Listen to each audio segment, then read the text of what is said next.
pesquisar. Pronto, vamos lá, valendo, né? Então, as energias alternativas ou fontes alternativas, pessoal, o próprio nome diz, elas surgiram a partir de uma grande quantidade de pesquisas para serem uma alternativa ao fim das fontes modernas, porque o carvão, o gás, o petróleo, são a energia nuclear, a termoelétrica, são fontes não renováveis. E as hidrelétricas, caso os rios não sejam bem, não tenham um manejo adequado, não sejam usados da forma correta, eles também podem acabar, pode diminuir o volume d'água e comprometer o, a produção de energia, né? Então a gente fica, o mundo ele é totalmente dependente de fontes que são não renováveis, né? Que vão ter um dia um fim. Algumas já estão, inclusive, com reservas não tão grandes, como é o caso do carvão mineral, por exemplo. Certo? E o petróleo, com todo o seu uso diversificado, não apenas como combustível, faz com que o uso dele seja muito grande, certo? As empresas, os países, eles buscam a todo tempo encontrar novas áreas de exploração do petróleo, por exemplo. E aí surge, certo, diante de muito estudo, claro, as fontes alternativas, né? Então, eu vou pegar a sequência que tem aí no livro de vocês, uma sequência, não existe uma sequência tão lógica. Então, vamos começar, né? O livro de vocês, ele começa falando da energia eólica, certo? Da alternativa eólica. Então, a energia eólica é a chamada energia dos ventos, certo? Eólica porque ela vem do deus grego Eólio, que é o deus do vento. Agora não sei se é romano, né? Deixa para lá, depois vocês perguntam a Egito, né? Mas o Eólio é o deus dos ventos. Então, qual é a ideia principal? Qual é a coisa que tem que se ligar? É você usar a força dos ventos para mover geradores para produzir eletricidade. É uma das fontes que mais cresce no nosso país, certo? O uso ele está sendo muito ampliado, principalmente no Nordeste, no litoral nordestino, porque o litoral nordestino tem condições especiais, tem boas condições de produzir esse tipo de energia. A gente tem aqui perto da gente alguns exemplos, né? Na região de Barra de Camaratuba, certo? Nós temos Rio do Fogo, lá no Rio Grande do Norte, e nós temos já um monte de indústrias, né? De empresas particulares, privadas, investindo nesse tipo de energia, né? Você monta a estrutura eólica, que são aqueles cataventos, né, gigantes, enormes, né? No livro de vocês tem uma imagem aí, e eles passam a funcionar usando a força dos ventos. Aí, qual é a vantagem desse tipo de energia? A vantagem é que ela não é poluente, ela não emite gás nenhum. Ela, como eu já falei, é uma alternativa às outras fontes. O próprio conjunto de fontes alternativas já apresenta a vantagem e o fato dela ser alternativa, né? Isso aí é uma coisa que a gente tem que, que pensar, né? Ser alternativa já é uma,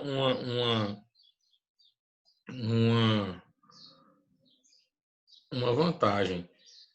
Chegou o Zac. E não emitir poluentes, beleza, certo? Então, todas elas, a principal vantagem é o fato de ser uma alternativa. Você tem uma carência de outras fontes, ou você tem fontes que dependam de questões naturais mais específicas, como é o caso das hidrelétricas. E no caso não, no caso da eólica, o vento ele não para. Em alguns lugares você tem maior quantidade, claro, como eu falei, do litoral nordestino, certo? Agora, a principal desvantagem dela é o preço. É uma fonte que é um pouco salgado o preço, certo? Eu já coloquei aqui em outro momento, lá nas nossas, acho que na primeira aula sobre energia, o quanto ela é cara quando comparada com outras. Por exemplo, a fonte hidrelétrica. Ela chega a ser mais de 3 vezes mais caro, certo? E a gente sabe que se passar a usar esse tipo de energia, vai sobrar para o consumidor, porque é na ponta final da produção, né, que é o consumo, onde vai sobrecarregar o preço, né? Se a gente não tiver programas governamentais que tentem baratear essa energia, aí o bicho pega, certo? Aí energia eólica, certo? Aí tem um texto aí, vocês façam essa leitura, certo?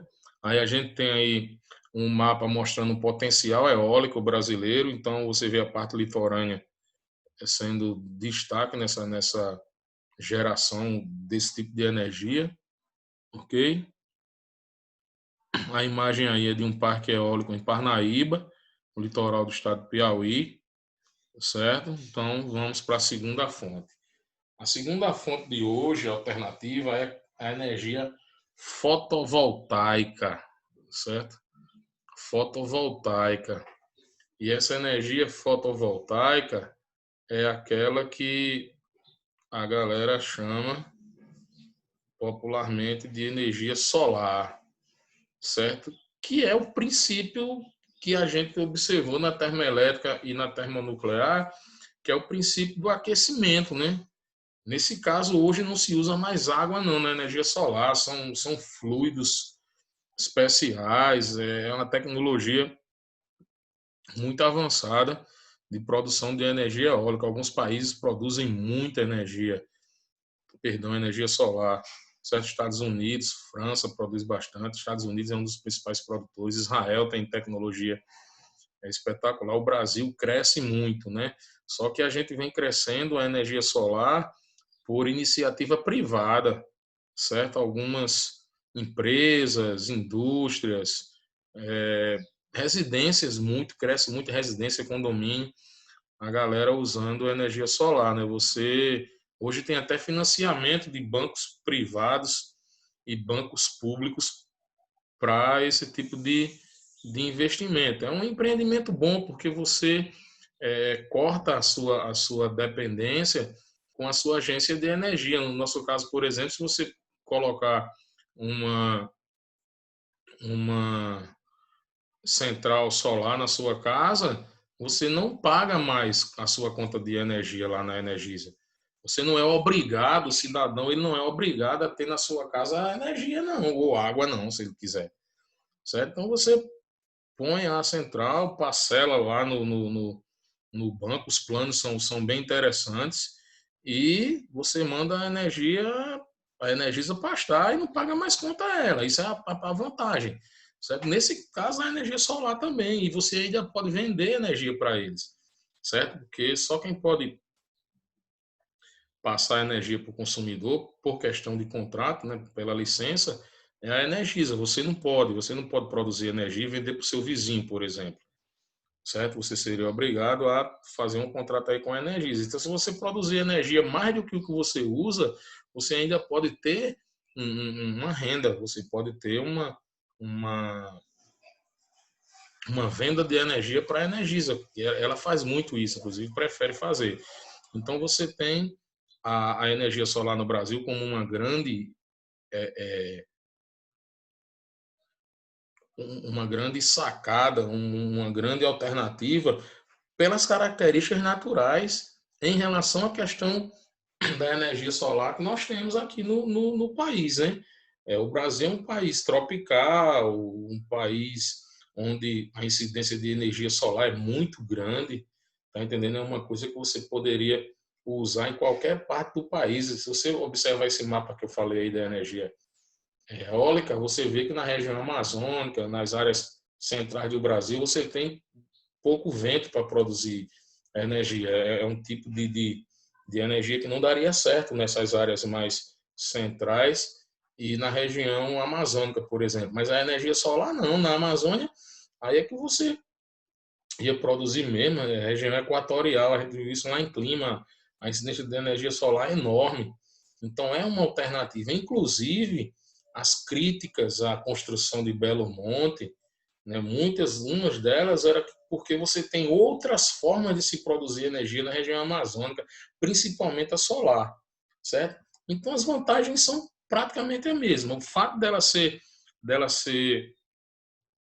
é, alternativa já é a primeira vantagem, né? Porque ela vai suprir a falta a carência de algumas fontes em algumas regiões, de fontes em algumas regiões.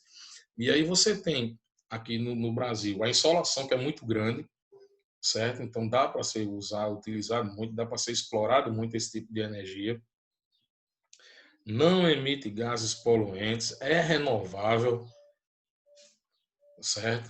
Agora, mais uma vez, usa-se tecnologia moderna, usa tecnologia avançada, e dependendo da quantidade de energia que você queira produzir, o investimento pode ser muito alto.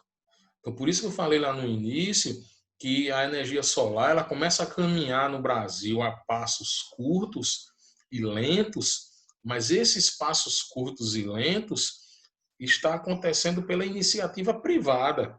Nós não temos ainda grandes empreendimentos por parte do governo para gerar energia fotovoltaica, né, para gerar energia solar para uso industrial ou uso social. Tá entendendo? A gente vai ter isso com certeza. Existe dinheiro para isso, existem projetos para isso. As universidades estão produzindo muito, né? Nós temos na UFPB, no Campus 1, chamado LES, que é o Laboratório de Energia Solar. Nós temos pesquisas muito avançadas em energia solar na UFCG também, em Campina Grande, na Universidade Estadual em Araruna, aqui perto da gente.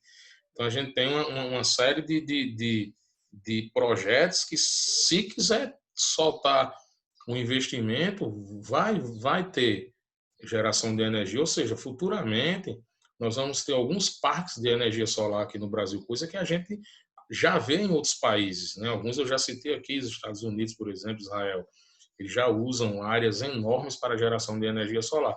Hoje aqui nós geramos energia solar para universidades, para campos universitários, propriedades, empresas, coisa pouca, não ainda em grande quantidade, ok?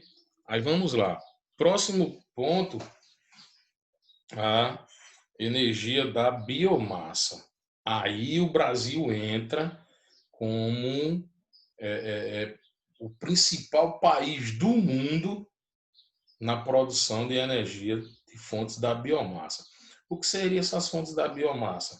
Seriam todas aquelas fontes naturais, certo? Naturais, que podem ser produzidas pelo homem, certo? Bio, né? Vem de biodiversidade, ok? Então o leque é muito grande, né? A biomassa, na verdade, é um conjunto de fontes dentro desse grupo das fontes alternativas.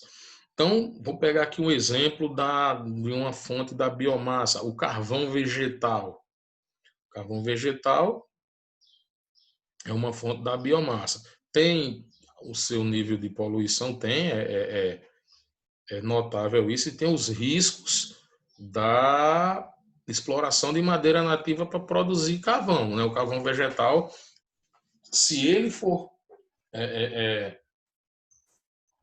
controlado pelo Estado, certo? De uma forma minuciosa, com uma fiscalização muito rígida, é uma boa fonte. Né? Existem leis no Brasil para isso, certo? Mas a gente não tem fiscalização. Então, enquanto de um lado eu tenho uma lei que diz que você só pode produzir carvão vegetal com árvore de reflorestamento, ou seja, eu planto a árvore, uso as técnicas da agricultura, planto essas árvores, espero atingir determinado tamanho, aí eu corto e produzo carvão.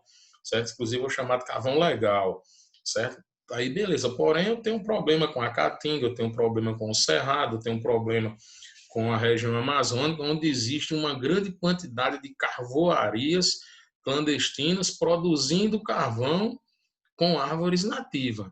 Então, a gente, de um lado, tem a lei, do outro lado, tem a ilegalidade, certo? O adequado, né, o mundo ideal aí seria que os governos, né, estaduais e o governo federal, com o IBAMA, com os seus outros órgãos, tivessem uma fiscalização maior para evitar isso, certo? Inclusive, as carvoarias, elas lideram a lista de atividades em relação à exploração do trabalhador, inclusive com atividades análogas à escravidão, né? A chamada escravidão por dívida, principalmente. De vez em quando, a gente vê aí alguma reportagem aí, principalmente na região amazônica, dessas carvoarias clandestinas, cheio de irregularidade do ponto de vista ambiental, do ponto de vista trabalhista, do ponto de vista humano, né? Então, o carvão ele tem esse problema, mas ele é uma fonte alternativa. Se você planta, você vai ter sempre árvore, sempre carvão, né? Para a gente fazer aquele, aquele churrasco aí, né? E é uma fonte da biomassa, né? Aí outro exemplo de fonte da biomassa. Vou tentar passar por todos os exemplos que eu consegui aqui. O álcool, né, o etanol. O etanol, certo? Inclusive é uma alternativa à questão do petróleo, né? Que vai ter o diesel, combustível a querosene de aviação e a gasolina, né? A indústria brasileira, por exemplo, esse é mecanismo de lei, ela produz carros bicombustíveis, bicombustível, né? Ou seja, esses veículos aí de um determinado tempo para cá, todos eles conseguem funcionar ou com gasolina ou com etanol, né? E a própria gasolina brasileira, ela é uma mistura, né? A nossa gasolina chega a ter até 30% de etanol. Então, quando você vai a um posto de combustível e vai abastecer com gasolina, que é um derivado do petróleo, tecnicamente você já está colocando etanol no seu tanque, porque a gasolina ela tem uma mistura. Isso foi uma medida que o governo teve lá atrás para economizar petróleo, já que é um recurso não renovável, e também algumas crises que o petróleo teve internacionalmente, nos anos 70, por exemplo, né? E aí a indústria automotiva brasileira passou a produzir carros a álcool e depois, agora como eu já falei, nos dois combustíveis. Então, uma das coisas que deixa, inclusive, a nossa gasolina um pouco mais caro é o uso desse etanol, porque o etanol que usa-se na gasolina é um etanol chamado etanol anidro, certo? Ele é desidratado, ele tem quase nada de água. Ele é um álcool especial, ele é até meio avermelhado. E o Brasil cresceu tanto e a indústria sucroalcooleira, né, de produção de derivados aí da cana-de-açúcar, inclusive tem um curso, gente, na UFPB, certo? De engenharia sucroalcooleira, que é espetacular o curso, certo? O pessoal vai fazer engenharia mecânica, mecânica, mecânica, civil, civil, civil, e não olha o grupo enorme das engenharias que tem. Nós temos dois cursos voltados para esse assunto que a gente está vendo. Nós temos um curso de engenharia em energias renováveis, que é espetacular, e temos um curso também espetacular, que é o curso de engenharia sucroalcooleira, voltado só para a cana-de-açúcar. Mas depois a gente comenta isso aí. Nesse caso, a gente fica obrigado a trazer o álcool anidro lá dos Estados Unidos. Eles produzem de milho lá, e não de cana-de-açúcar. O clima deles e o solo não é bom para cana-de-açúcar. Cana-de-açúcar é uma cultura tropical. Então, o que é que acontece? A gente tem que trazer etanol lá dos Estados Unidos para misturar com a gasolina aqui para poder comercializar. Essa importação faz com que a gasolina acabe ficando um pouco mais cara, né? Além de outros fatores que a gente pode fazer uma discussão em outro momento. Então, o etanol é outra fonte da biomassa. Eu planto a cana-de-açúcar, eu tenho um manejo no solo, faço o plantio, faz a colheita, faz a produção, então apresenta essas vantagens gerais, que é a questão de ser alternativa, né, e é um combustível líquido, isso é muito importante, certo? Porque a gente viu a solar, que é a questão elétrica, a gente viu a eólica, que é a questão elétrica, mas o etanol, ele substitui o combustível líquido. E essa é a grande chave, certo? A dependência que o mercado tem, a dependência do setor de transporte do, do petróleo, ele diminui quando você passa a produzir etanol, certo? Então, ele é um combustível limpo, porque ele emite poucos gases, certo? O diesel, ele chega a ser mais de 9 vezes mais poluente que o álcool, por exemplo. Certa quantidade de floresta que a gente tem, a gente conseguiria absorver o CO2 produzido pelo etanol, se a gente usasse só, só etanol. Então, nós temos a questão dele ser limpo, a questão dele ser renovável, a geração de emprego e renda no setor sucroalcooleiro é enorme se você aumenta a sua capacidade produtiva, certo? Você tem o incentivo à pesquisa científica dentro das universidades, é muito benefício que você tem a produção de etanol, né? E a gente sabe que o setor é totalmente dependente do petróleo, como eu falei, acaba quebrando essa, essa dependência, certo?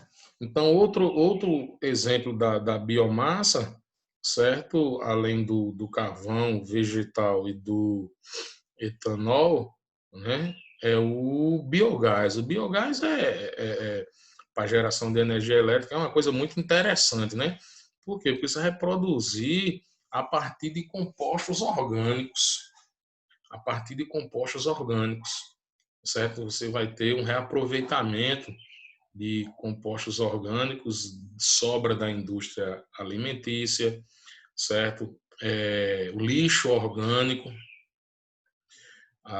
os dejetos animais, certo? É utilizado muito hoje, por exemplo, fezes suína, fezes bovina para a produção desse tipo de gás.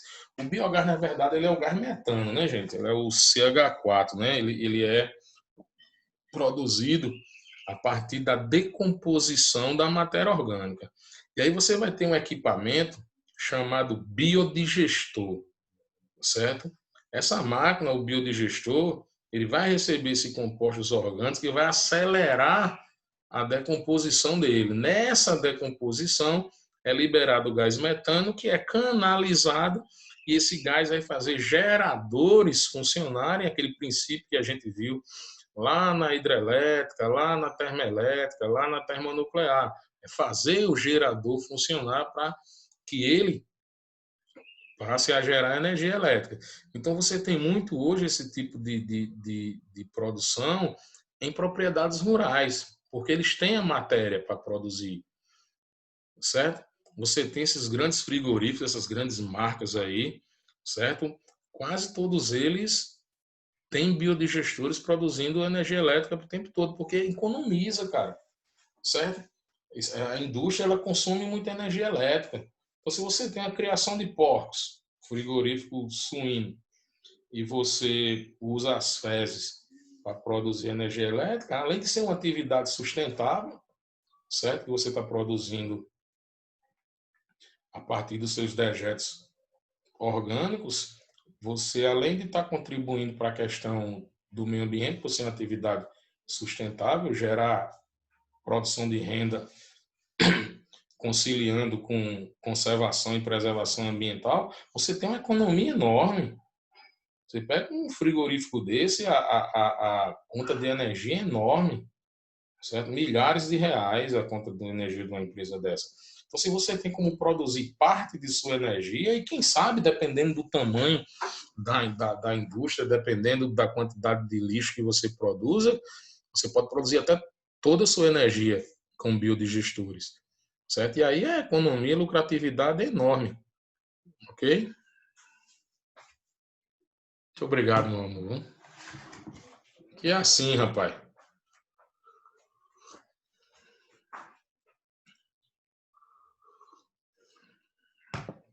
Tá como bonito assim é luxo.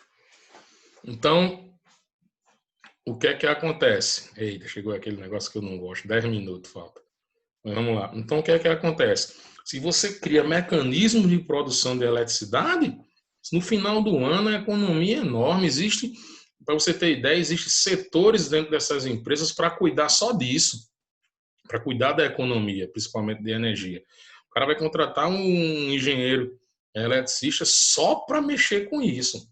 E lá no final do ano ele pagou esse engenheiro o salário, que é razoável, certo? Era para ser mais, mas já é razoável o salário dos engenheiros, e ainda dá uma certa lucratividade para a empresa. Você converte isso aí em lucro, né? Então, é muito bom você produzir esse tipo de energia, o biogás, né? Então, a gente viu o carvão vegetal, a gente viu o biogás e viu a, a questão do etanol. Aí agora você vai para a questão por exemplo, indústria do cimento, indústria da panificação e tal, eles possuem também alternativas na biomassa para queima, para geração de energia em seus fornos. Certo? Quando eu falo geração de energia, cuidado, não estou falando apenas de energia elétrica, estou falando de energia como um todo. Quando eu falo sobre energia elétrica, eu uso o termo energia elétrica, ok? Então, por exemplo, a indústria da panificação, certo? As padarias, né? As olarias, a produção de tijolo, telha, as cerâmicas, usam muita energia, porque eles consomem muita energia, porque eles têm que queimar nos fornos especiais lá para produzir essas coisas. Então, o que é que acontece? Ó? Resíduos industriais orgânicos podem ser utilizados na queima, certo? Sobras de madeira de fábricas de imóveis, da construção civil, tudo isso é utilizado nesses fornos como fonte de energia. Como o recurso ele é orgânico, ele é biológico, ele entra nesse conjunto da biomassa, certo? Então, a queima do bagaço da cana-de-açúcar, a queima de resto de coco, a queima de resto de madeira, tudo isso nessas pequenas indústrias evita você buscar fontes de energia da natureza, evita desmatamento e é um reaproveitamento dos restos orgânicos, ok?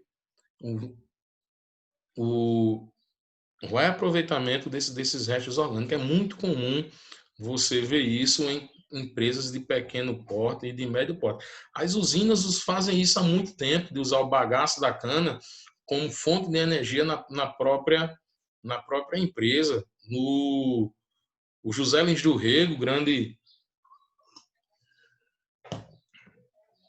o grande escritor paraibano, daqui do Vale do Rio Paraíba, né? Cidade de Pilar, especificamente, São Miguel do Taipu ali. O José Lins do Rego, na sua literatura, lá dos anos 40, dos anos 50, ele já colocava isso já. Inclusive tem um livro dele chamado Fogo Morto, que ele relata que na ausência de, de materiais para queimar nos fornos da usina, eles usavam o próprio bagaço da cana-de-açúcar. Então, você tem uma atividade sustentável, você tem uma atividade que gera economia, tá entendendo que você está usando o próprio lixo, o próprio dejeto como, como fonte, né? Ok? Aí vamos agora por último, a nível de Brasil, né? Eu deixei aqui por último, tem uns 5 minutos e 20.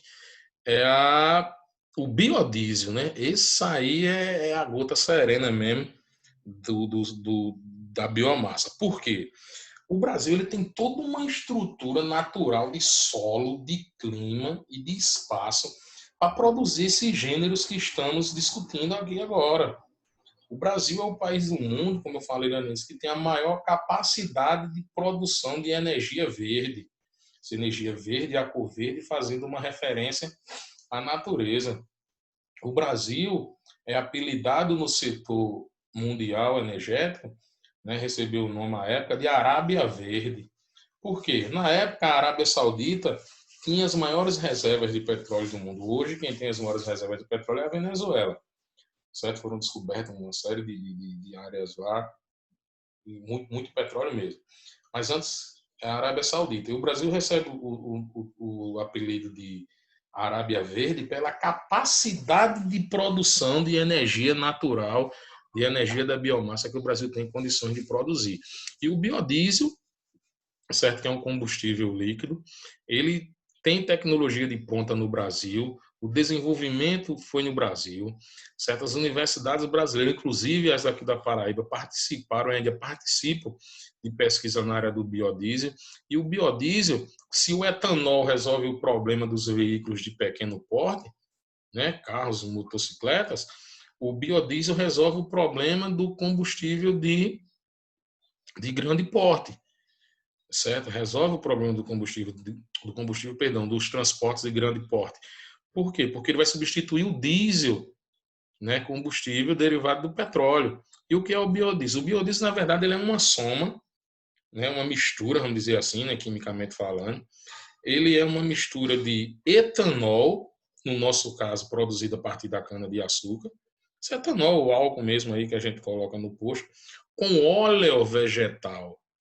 Certo? Agora, que vegetal é esse? É um grupo de plantas chamadas de oleaginosas, né, pelos biólogos, oleaginosas que têm a capacidade de produzir óleo em grande quantidade. Então, tem a mamona, certo? Que a gente chama de carrapateira, girassol, algodão, a carnaúba, a soja, o dendê, certo? É a série de plantas, certo? E tem pesquisa aqui na UFPB, por exemplo, de produção de óleo de quiabo, meu amigo, para você produzir combustível. Então, esse óleo vai ser misturado ao etanol nas proporções químicas adequadas e nós vamos ter o chamado biodiesel. Hoje a gente já usa em grande quantidade o biodiesel, usamos bastante. O nosso óleo diesel, ele tem hoje, se eu não me engano, 4% já de biodiesel misturado a ele, certo? E a lei coloca, né, que ele vai aumentar gradativamente. A ideia é, no futuro, quando o diesel entrar em crise, o diesel do petróleo, a gente está substituindo tudo por biodiesel. Ou seja, totalmente natural. Você vai lá na agricultura, produz os gêneros e produz combustível. Então, é limpo, gera emprego, gera renda, desenvolvimento técnico-científico, uma série de vantagens. Porém, tem uma desvantagem. O biodiesel ele tem uma certa desvantagem. Qual é? Com a necessidade de gerar energia, alguns produtores rurais vão deixar de produzir gêneros alimentícios e passar a produzir gêneros energéticos, o que pode pressionar o preço dos alimentos. O cara planta mandioca, planta feijão, planta faz fruticultura, cria animais, tudo para abastecer feira livre. De repente ele vai estar produzindo mamona, vai estar produzindo girassol para produzir energia. Ou seja, a produção de alimentos ela pode diminuir pressionando o preço. Isso aí é um alerta que os especialistas colocam, né? Que tem que ter um pouco de cuidado com a chamada substituição de cultura, ou seja, você deixar de produzir gêneros alimentícios para passar a produzir gêneros energéticos. Isso pode pressionar o preço dos alimentos, ok? Então é isso que a gente falou hoje. A gente vê a capacidade que o nosso país tem de produzir esses gêneros, ok? Liga o microfone, certo? 50 segundos, certo? Ó,